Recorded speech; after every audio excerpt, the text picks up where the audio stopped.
and Chief Superintendent Makunike from ZRP, representing ZRP. So I'll call on Mrs. Ncube to deliver the statement on illegal settlements. Then, if we have questions, we'll entertain the good ones. Thank you.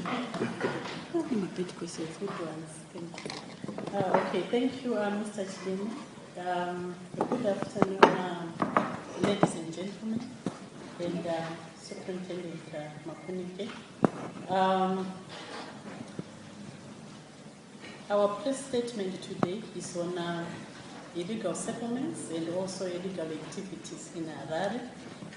And let me start by saying today's press conference on illegal settlements is probably the last one we are going to have before action is taken against lawbreakers. We have, on numerous occasions, issued warnings in the hope that the perpetrators and invaders of municipal land would understand and see reason.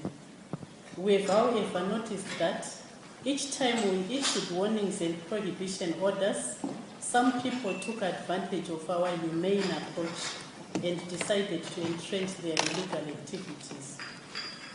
It would be unfair for me not to mention that some of the invasions are politically motivated, and I've put it in quotation marks. Allowing people to stay on at Crowborough farm in particular is a travesty of justice. That farm is used for wastewater treatment, and this means any human settlement on that farm is a huge risk to the health of all the residents of Harare. We cannot allow a human settlement on a wastewater farm. There is a high risk of diseases such as cholera, typhoid, dysentery, and other waterborne diseases. So Crowborough Farm is a big no-no, and we are urging all the people who are on that farm to move out with immediate effect. It has also come to our attention that some people have sold land to gullible residents at Crowborough Farm.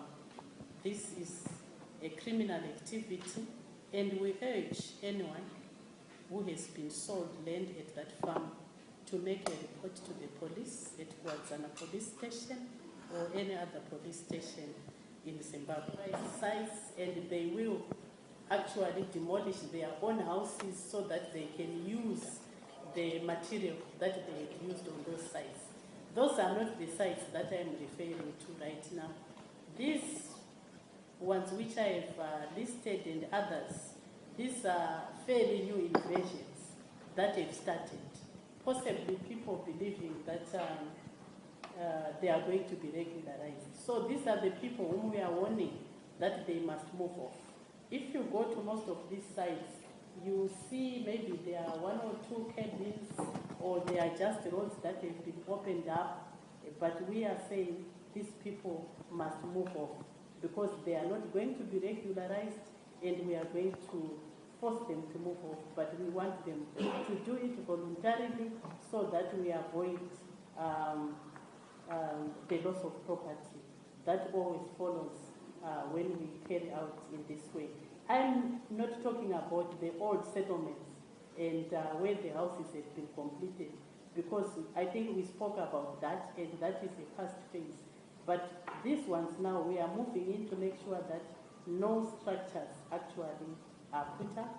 And I think as of last week and the week before, we've actually removed quite a number of people who have started new settlements. But we are saying people must be law-abiding. They must not just go about settling themselves anywhere. Remembrance Drive in Mbari, and you must register on our waiting list. You can also respond like we have done in the past when we've advertised for a number of pay schemes for people to participate in. You will then be communicated officially by the City of Harare. We don't communicate through third parties. And your money is paid to the City of Harare, and you get an official receipt.